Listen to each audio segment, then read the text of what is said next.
se slišimo. Lep pozdrav vsem uporabnikom Roga, vsem, ki nas spremljate preko frekvence Rogovileža in vsem, ki nas spremljate trenutno preko valov Radia Študent na 89,3 MHz. Pravkar bomo pričeli s pripovedovanjem pravljic, zato vas vse lepo vabim, da se nam pridružite v tovarni Rog na dvorišču desno, kjer se bo danes vrstilo kar nekaj špikarjev, natančneje 4 špikarji Radia Študent, ki bodo pripovedovali pravljice, kot gre tudi tradicija Radia Študent. Zato bom mikrofon za začetek predala kar Macotu, ki nam bo predstavil tudi kakšno zgodbico oziroma pravljico. Ali pravljica ali zgodba? Je pravljica.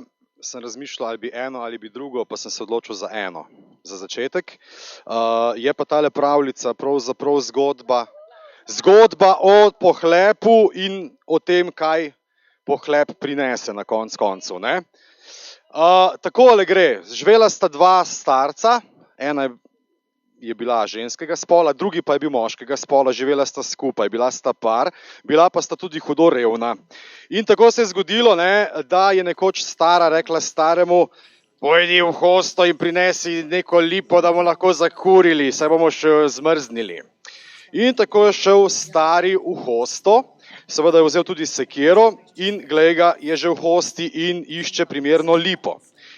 In najde primerno lipo in ko jo že hoče zasekati, se kar naenkrat zgodi, da lipa po človeško spregovori. In mu pravi: nikar dobri človek, nikar me ne posekaj, v hudem ti bom prišla še prav. Starcu se je seveda kar stemnilo pred očmi, malce je premišljal in ni vedel, kaj točno bi. Seveda je šel domov, ker je imel emancipirano ženo in ji povedal, kaj se je zgodilo. In žena mu je rekla sledeče: bedak neumni, pa kaj si storil? Takoj pojdi tja in reči lipi, naj prinese takoj k nama en voz in enega konja. Saj sva že dolgo hodila peš. In res gre stari do lipe in ji pravi, kaj mu pravi stara. Stara mi je rekla, da daj nama voz in konja, tako mora biti.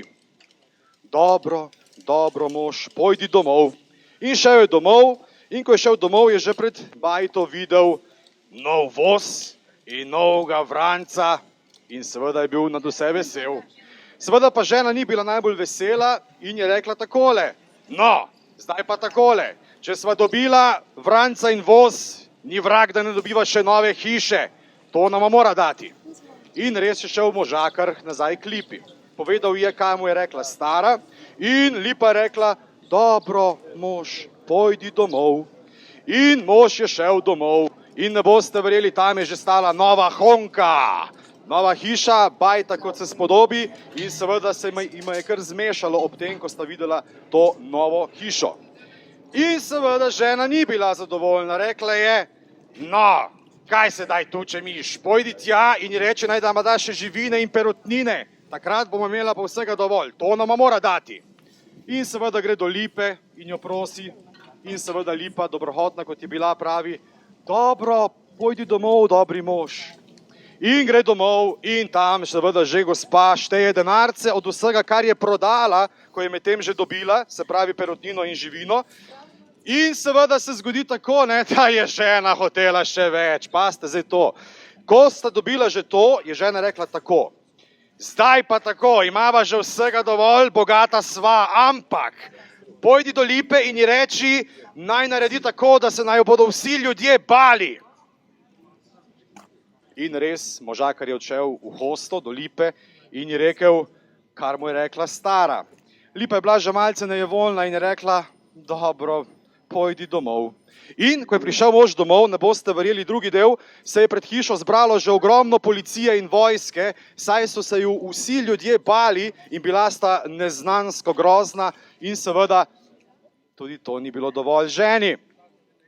Na koncu je rekla takole, vidiš, bogata sva, vsega imamo dovolj, polno rit, pojdi tja do lipe in ji reči, da naj postanejo vsi ljudje najini hlapci.